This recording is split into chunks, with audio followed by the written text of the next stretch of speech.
நேயர்களுக்கு வணக்கம். இப்ப நம்ம கூட பட்டாபி சார் இருக்காங்க. இப்ப என்னன்னு பார்த்தீங்கன்னா, பிசிசிஐல அடுத்தடுத்து நெறைய முடிவுகள் எடுக்க போறாங்க. மே மாசம் என்ன மாரி இருந்துச்சோ, அதே போல தான் இப்போ அடுத்தடுத்து இருக்க போது. சார் இந்த நியூஸ கேள்விப்பட்டீங்களா? அடுத்து சுப்மன் கில் தான் வந்து ஒயிட் பால் ஃபார்மேட் அதாவது ஓடிஐக்கு வந்து கேப்டன் ஆக போறாருன்னு சொல்றாங்க. அத நீங்க எப்படி பார்க்குறீங்க சார்?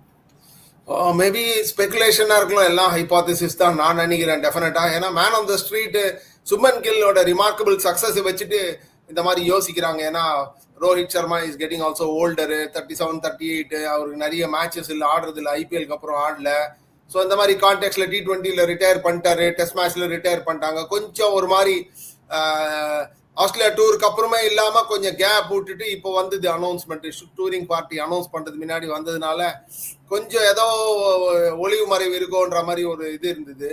ஸோ அதனால ஸ்பெகுலேட் பண்றாங்கன்னு நினைக்கிறேன். நான் நினைக்கிறேன் சுப்மன் கில்லோட நல்ல சக்சஸ், யங்கா இருக்காரு, எல்லா ஃபார்மேட் ஆட போறாரு, T20ல ரெகுலரா குஜராத்தை லீட் பண்றாரு. ஸோ ஒரு இந்த கான்டெக்ட்ல எல்லாம் பேசுறாங்கன்னு நான் நினைக்கிறேன். Okay sir. ஆக்சுவலி இப்போ சுமன் கில் வந்து யாருமே எதிர்பார்க்கல. ரெட் பால் கிரிக்கெட்ல வந்து அவருக்கு கேப்டன்சி கொடுத்ததே யாரும் எதிர்பார்க்கல. அதே போல எதிர்பாருங்கங்கிற மாதிரி இது நடக்க சான்சஸ் இருக்குல்ல. Most probably young and fit individual happening player, எல்லாமே டாப் ஃபார்ம் ஆஃப் இஸ் லைஃப்ல இருக்காரு. 25ன்றது ஐடியல் ஏஜ். இந்த டென்ஷனையும் சோக் அப் பண்ணிட்டு டெஸ்ட் கிரிக்கெட் தான் டஃபஸ்ட் ஃபார்மேட், அதுலயே வந்து ஒரு மாதிரி come out with flying colours. Batting affect ஆகல அவரை. ஓகே, டாக்டிக்கலா கொஞ்சம் ஹியர் அண்ட் தேர் கொஞ்சம் நம்ம பார்த்தோம், அந்த அளவுக்கு ஷார்ப்னஸ் இல்லாத மாதிரி தெரிஞ்சது. கேமை கொஞ்சம் ட்ரிஃப்ட் பண்ண விட்டாரு. ஹி வாஸ் நாட் ப்ரோஆக்டிவா இருந்தாரு, பால் கொஞ்சம் துரத்தின்னு போயிருந்தாரு, ரியாக்டிவா இருந்தாருன்ற மாதிரி. இதெல்லாம் அஃப்கோர்ஸ் சீசன் பிளேயர்ஸே அந்த பண்ணுவாங்க தப்ப. பட் முக்கியமான விஷயம் நான் ஏற்கனவே சொன்ன மாதிரி பேட்டிங் ஃபார்ம் ரெட் ஹாட்டா இருக்கிறதுனால T20 ரெகுலர் குஜராத்துக்கு லீட் பண்றாரு. ஒன் டேலயும் ஃபினாமினல் சக்சஸ் என்ஜாய் பண்ணிருக்காரு லேட்லி. ஹோம்ல தான் நிறைய என்ஜாய் பண்ணிருக்காரு சக்சஸ். ஸோ அதனால அவரு வந்தா ஆச்சரியமா இருக்காது டெஃபினட்டா. பட் ஆனால் டெஃபினட்டா ரோஹித் ஒரு சீனியர் பிளேயர், அவர்கிட்ட பேசிட்டு தான் அவர் தாட் ப்ராசஸ் என்ன இருக்குது, அவர் எப்படி ஃபிட்டா இருக்காரா, வெதர் இஸ் கீன், இப்போ மாத்திரம் ஆட போறாரா, இல்லைன்னா ஃபுல்லா 27 வரலையும் இருக்க போறாரா. 27ன்றது அவ்வளவு தூரம் நீங்க பார்க்க அது ஒரு கேள்வியா வச்சிருந்தேன் சார். இப்ப 27 வேர்ல்ட் கப்க்கு வந்து ஃபுல் அண்ட் ஃபுல் ஒரு யங் டேலண்ட்ஸை மட்டும் தான் கொண்டு போக போறதாகும். இப்போ ரோஹித் சர்மா கிட்டையும் விராட் கோலி கிட்டையுமே வந்து ரிட்டையர்மெண்ட் சம்பந்தமா பிசிசிஐ பர்சனலா பேச போறதா வந்து ஒரு செய்தி படிச்சேன். யாருமே எதையுமே ஸ்டாப் பண்ண முடியாதுங்க ஸ்பெகுலேஷன். அதுவும் இந்த மாதிரி ரிமார்க்கபிள் சீரீஸ்க்கு அப்புறம் backs to the wall fight back India அட்டகாசமா அற்புதமா ஆடி வந்து மோதி இருக்காங்க. இங்கிலாந்துல போயிட்டு இங்கிலீஷ் லயனையே ஒரு மாதிரி டேம் பண்ண மாதிரி ஒரு பெர்ஃபார்மன்ஸ், ஆல்மோஸ்ட் சீரீஸ் வின் மாதிரி இருந்தது அந்த ஓவல் விக்டரி. அதுக்கப்புறம் அந்த ஏர்லியர் கேம்லயும் பாத்தீங்கன்னா மான்செஸ்டர்ல அந்த backs to the wall fight பண்ணி டிரா பண்ணுது. இதெல்லாம் வந்து மோர் ஆர்லெஸ் நம்ம பழைய டோர் ஆஃப் ஆஸ்திரேலியால 2021 கோவிட் போது கேபால பண்றதுக்கு முன்னாடி சிட்னில அஸ்வினோ ஹனுமா விஹாரி ஆடின டிரா மாதிரி அதே மாதிரி மோர் ஆர்லெஸ் இருக்குது. ஸோ அந்த கான்டெக்ட்ல பாத்தீங்கன்னா ஸோ எல்லாரும் நேஷன் வைடு ஒரு பஸ்ஸிங், ஒரு ஒரு ஒரு ஒரு ஒரு மாதிரி எபிக் சீரீஸ் மாதிரி இது இருந்திருக்குது. நல்லா ஆடி இருக்காங்க. யங் சைடு நீங்க சொன்ன பெரிய பிளேயர்ஸ் எல்லாம் இல்லை. ஸோ அந்த கான்டெக்ட்ல எல்லாமே ஸ்பெகுலேட் பண்றாங்க. ஸோ ஆனால் டெஃபினட்டா ஏர்லியரா சொன்ன மாதிரி ரோஹித் சர்மா விராட் கோலியை வந்து ஈஸ் பண்ண போறாங்க, வெளில போக போறாங்கன்னா அவங்ககிட்ட பேசிடுவாங்கன்னு தான் நினைக்கிறேன் டெஃபினட்டா. அது ஒன்று நியாயம் தான். ரெண்டு பேரும் அன்லைக் டெஸ்ட் மேட்ச் அவங்களுக்கு வந்து ஒன் டேல வந்து ஃபார்ம் வந்து டிப் ஆன மாதிரி தெரியல. ஏன்னா கோலிலாம் ரிமார்க்கபிள் சக்சஸ் நம்ம இப்பதான் மார்ச்ல சாம்பியன்ஸ்ல ஐபிஎல் முன்னாடி பார்த்தோம். ஸோ நல்லா ஆடி இருக்காரு, வின் பண்ணியிருக்காங்க. T20ல வின் பண்ணதுக்கு அப்புறம் USA வெஸ்ட் இண்டீஸ்ல எப்படி 24ல விட்டு கொடுத்துட்டு போனாங்களோ, ஜடேஜாவும் போனாரு. ஸோ அந்த ட்ரையோ போனாங்க. அதே மாதிரி கூட அப்ப கூட ஸ்பெகுலேஷன் இருந்தது. பட் மேபி அவங்களுக்கு அப்போ மனசுல நினைச்சிருப்பாங்கன்னு நினைக்கிறேன், டெஸ்ட் கிரிக்கெட்டை விட்டுலாம் கொஞ்சம் டஃபர் அந்த பாடி, லாங் டூர், குரூவலிங் டூர். ஸோ அதை விட்டுட்டு ஒன் டே ஆடணுன்ற மாதிரி மனசை இது பண்ணியிருப்பாங்க, கிளாரிட்டி இருந்திருக்கும். ஸோ மார்ச்சுக்கும் இப்போ என்ன ஏர்லி ஆகஸ்டுக்கும் என்ன வித்தியாசம் இருக்கு? ஒன்றும் பெருசா 3-4 மாசம் தானே வித்தியாசம். ஸோ ஒன்றும் பிரமாதமா பெருசா மாறி இருக்காது. அவங்களுக்குலாம் டாப் பிளேயர்ஸ்க்கு ஒரு ஃபிளிக் பண்ணிக்கணும், ஒரு சுவிட்சை ஃபிளிக் பண்ணிக்கணும், கொஞ்சம் பிசிக்கல் ஃபிட்னஸ் ரெடி ஆகணும். தவிர டெஃபினட்டா அதுக்கு ஹவர்ஸ் போடணும் கிரவுண்ட்ல. மற்றபடி பால் அடிக்கிறது, அந்த ரொட்டீன் வருதுன்றதெல்லாம் வந்து ஒரு ப்ராசஸ் ட்ரிவன் தான். டெஃபினட்டா core hard core professionals I think they'll be up and running. But இவங்களுக்கு அந்த மாதிரி டீம் மேனேஜ்மெண்ட், கம்பீரோ அகர்கருக்கோ டீம் மேனேஜ்மெண்ட்டுக்கு அந்த மாதிரி ஒரு எண்ணம் இருந்ததுன்னா டெஃபினட்டா பேசிட்டு அவங்களுக்கு அந்த ஹானர் பண்ணிட்டு சரியா ஒரு கம்யூனிகேஷன் லைன்ஸ் ஓப்பன் வச்சுட்டு டிராப் பண்ணக்கூடாது. டெஃபினட்டா ஹார்ட்டா ஒரு பொத்துன்னு விட்டுறக்கூடாது அவங்கள. டெஃபினட்டா கொஞ்சம் ஒரு ஈஸ் ஆஃப் கம்யூனிகேஷன் இருக்கும். ஏன்னா வேர்ல்டு வைடு தேல் பி வாட்சிங் திஸ் நியூஸ் அன்ஃபோல்டுன்ற மாதிரி இருக்குது. ஆக்சுவலி தே டூ ஆக்சுவலி ஒரு ஒரு டிகேட் ஃபுல்லா இருந்த இந்தியாக்காக சர்வீஸ் பண்ணியிருக்காங்க. அப்படி இருக்கும் பட்சத்துல இந்த கடைசி கால் வந்து இந்த மாதிரி ஹார்ஷா இருக்க மாட்டாங்கன்னு தான் நினைக்கிறேன். இருக்க மாட்டாங்க டெஃபினட்டா. ஏன்னா ரோஹித் வந்து 2015 வேர்ல்ட் கப்ல இருந்து பிரமாதமான 11 மிஸ் பண்ணார். 15ல அவரும் தவன் ஆடின பேட்டிங் எல்லாம் நமக்கு தெரியும். ஆஸ்திரேலியன் கண்டிஷன்ஸ்ல ஃபைனல் வந்தாங்க. 19ல அஃப்கோர்ஸ் இங்கிலாந்துல போயிட்டு நம்ம ஏற்கனவே பேசின மாதிரி once or twice I think 5 or 6 hundreds அடிச்சாருன்னு நினைக்கிறேன். I'm not too sure about the numbers, but he got phenomenal success அங்க பேட்டிங்ல. அவர் மாத்திரம் தான் ஆடினாரு. செமிஃபைனல்ஸ்ல நியூசிலாண்ட இன்ஃபேக்ட் ஐரானிக்கா ஒரு கிட்டத்தட்ட ஒரு 2 day 1 day கேம்ல அடிபட்டோம் நம்ம. அதுக்கப்புறம் தோனியோட லாஸ்ட் மேட்ச் 23லயும் நம்ம எப்படி லீட் பண்ணிட்டு கடைசியில ஸ்டம்பிளிங் பிளாக் மாதிரி ஆஸ்திரேலியாவோட நம்ம லாஸ்ட் ஹர்டில் அடிப்பட்டோம். டிராவிஸ் ஹெட்ட மாட்டின் முடிச்சோம், அது வேற கதை இல்ல. அது வரலையும் 10 games in a row ஏதோ வின் பண்ணிட்டு பாயண்டா எனர்ஜைஸ்டா இருந்தது டீம். அது ரோஹித்துக்கு தான் அந்த ஈவன் இந்த ஃபைனல்ல கூட அட்டகாசமாடி ஆஸ்திரேலியாவோட I think 50-60 runs close to அடிச்சுட்டு last over of the power பிளேல அடிக்க போய் ஒரு ஒரு ஒரு கேட்ச் ஒரு டிஸ்மிசலுக்கு அவுட் ஆவார்னு நினைக்கிறேன். மேக்ஸ்வெல் போலிங்லன்னு நினைக்கிறேன். அது கூட ஹெட் தான் பிடிப்பார் ஐரானிக்கா. ஸோ அது மாதிரி ஒரு சூப்பர் சக்சஸ் என்ஜாய் பண்ணிருக்காரு. சாம்பியன்ஸ்லயும் நல்லா ஆடி இருக்காரு. ஃபைனல்ல பார்த்தோம். விராத்தை பத்தி சொல்லவே வேணாம். ஒன் டே பொறுத்தவரையிலும் அந்த ஒன் டே ஷர்ட் போட்டார்னா பிசாஸ் மாதிரி பூதம் மாதிரி பூந்துடுது. டெஸ்ட் மேட்ச் ரெக்கார்டோட one day record particularly test match ரெக்கார்டே சூப்பர். 2900s 45 மேல ஆவரேஜ் நியர்லி. அப்படி இருக்கிற விராத் டெஸ்ட்ல ஓட பெட்டர்னு நம்ம ஒன் டே சொன்னோம்னா அதோட முடிச்சுக்கலாம்னு நினைக்கிறேன். பெருசா அதை எலாபரேட் பண்ணணும்னே இல்லை. ஸோ அந்த கான்டெக்ட்ல நான் சொல்றேன். Okay sir. இப்போ ஆக்சுவலி இந்த 27 வந்து அவங்க 2 பேரும் உள்ள இருக்க போறதுக்கான ரீசனா என்ன சொல்றாங்கன்னா ஏஜ் ஃபேக்டர் தான் சொல்றாங்க. And then also fitness. But Virat Rohit Sharma கூட இது ஒரு வகையில பொருந்தலாம். பட் விராட்டை பார்க்கும்போது ஃபிட்னஸாகவும் இருக்கு. பட் அந்த ஏஜ் ஃபேக்டர் ஒன்றும் அவ்வளோ பெரிய இதா இருக்காதுல்ல சார்? கரெக்ட். அதான் 2 பேரும் ஒரே பிரெத்ல அஃப்கோர்ஸ் 2 பேருமே ஒன் டேல சூப்பர் பிளேயர்ஸ் தான் லாஸ்ட் 10-15 இயர்ஸ்ல.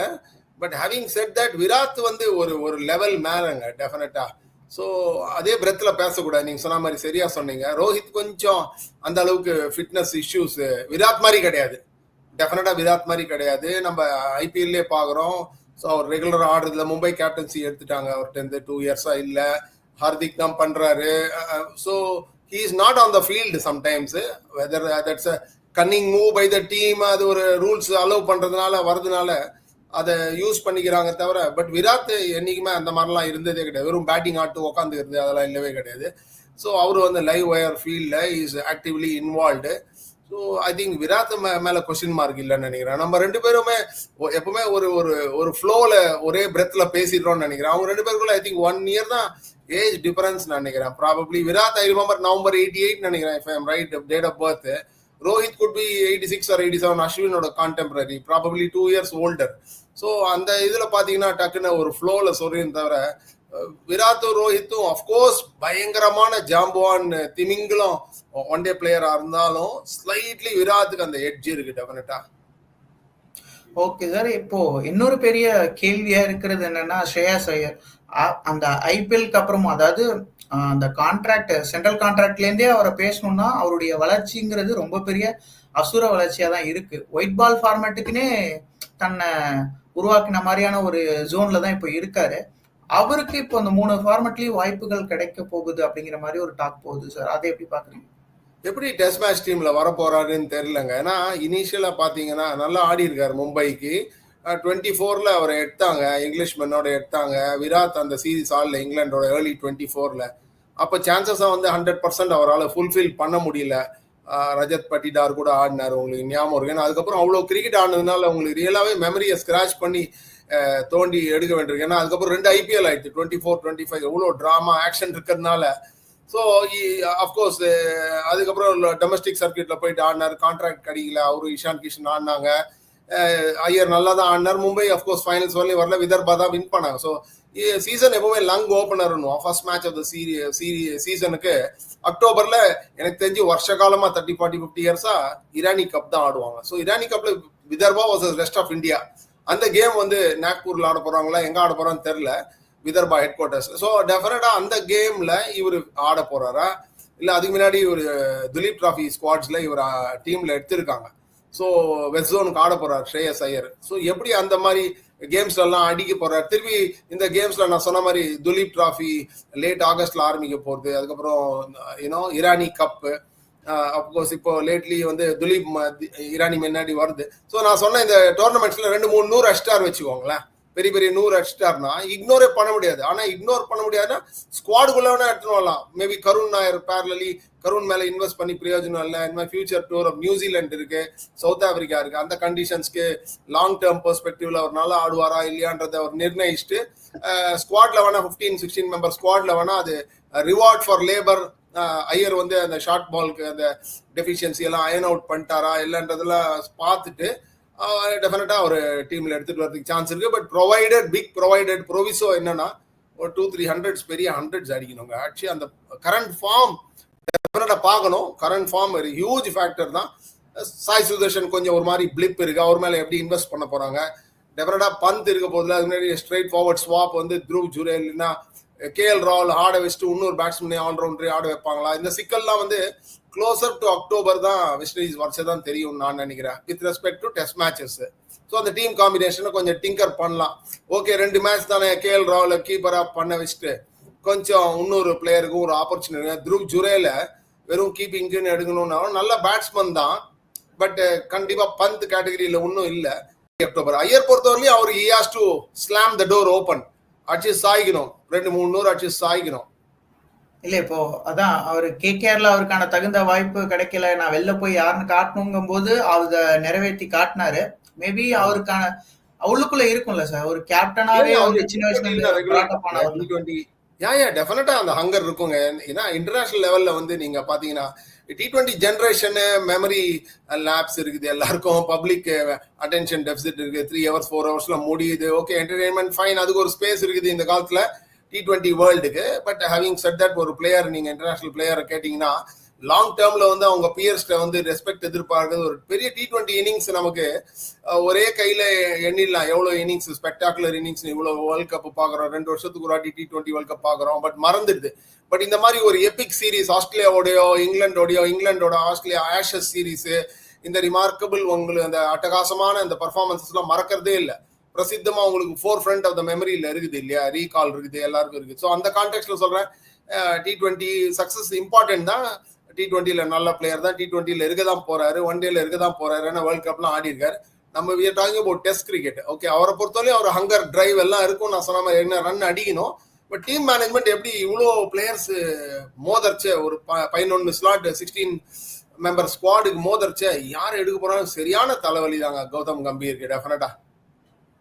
ஓகே சார், அதே போல இப்போ அவருக்கு இப்போ அடுத்து பார்த்தோம்னா ஏசியா கப் இப்போ ரொம்ப பேசப்படும். ஏன்னா இந்த மாசம் இருந்த ஓடிஐ சீரீஸ் வந்து கேன்சல் பண்ணிட்டாங்க, அது அடுத்த வருஷத்துக்கு மாத்திட்டாங்க. அடுத்து பார்த்தோம்னா இப்போ செப்டம்பர் வந்துட்டு ஏசியா கப், அதுதான் டாக்காவும் போயிட்டு இருக்கு. கேப்டனா வந்து சூரியகுமார் யாதவ் தான் இருக்க போற T20 ஃபார்மேட்டுக்குன்னு ஒரு இது பண்றாங்க. பட் இதுக்கு பிஃபோரா வந்து பார்த்தா ஸ்ரேயாஸ்க்கு மோஸ்ட்லி ஓடிஐயும் T20 ஃபார்மேட்டும் கிடைக்க சான்சஸ் இருந்துச்சு, இப்படிங்கிற மாதிரியான டாக்ஸும் போயிட்டு இருந்துச்சு.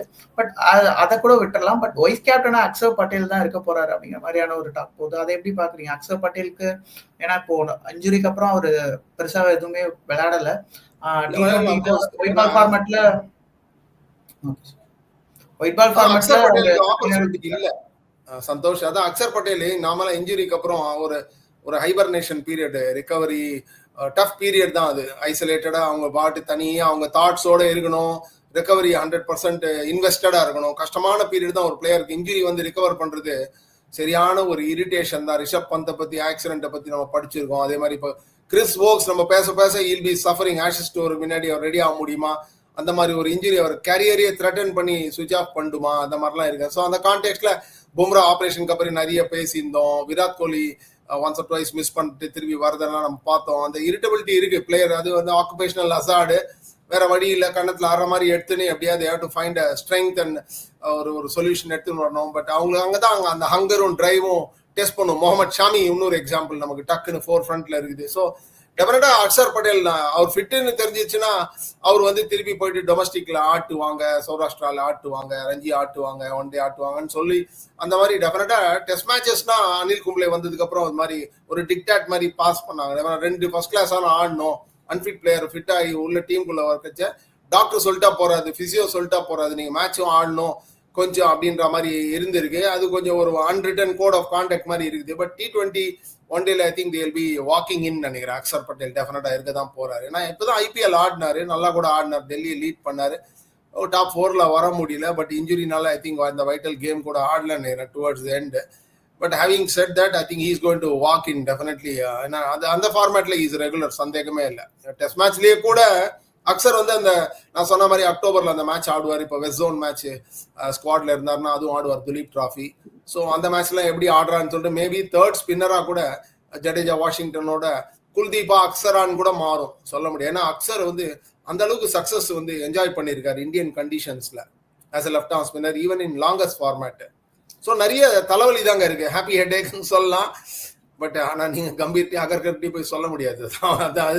அதுதான் அவங்களோட role. They have to find a way எப்படியானு for the bigger picture of Indian cricket to flourish and shine. ஏதான ஒரு சரியான பர்சனல் அட்லீஸ்ட் எடுக்கணும். ஏன்னா அவங்க மேல ஒரு கொஸ்டின் மார்க் இருந்தது இந்த டூர்லேயே கூட. 1 or 2 செலக்ஷன் சரியா எடுக்காதனால கொஞ்சம் டிஃபென்சிவா போயிட்டாங்களோ, 20 விக்கெட்ஸ் எடுக்கிறதுக்கு பிளேயர் ஷீட்ல பிளேயர்ஸை எழுதலையோ ஒரு மாதிரி, அதனாலதான் இப்படி ஆயிடுச்சு. இல்லைன்னா ஒரு மாதிரி டைனமிக்கா என்டர்பிரைசிங்கா போல்டா இருந்திருந்தா ப்ராபப்ளி 3-2 கூட வின் பண்ணிருக்கலாம், 3-1 கூட வின் பண்ணிருக்கலாம், ஹூ நோஸ். அதான் ஆஃப்கோர்ஸ் கிரிக்கெட் அந்த மாதிரி ஒரு கேம், நம்ம எண்ட்லெஸ்ஸா ஸ்பெகுலேட் பண்ணினே இருக்கலாம்னு நினைக்கிறேன். ஓகே சார், இவ்வளவு நேரம் உங்களுடைய கருத்துக்களை பகிர்ந்தமைக்கு ரொம்ப நன்றி சார். வணக்கம். நன்றி சார்.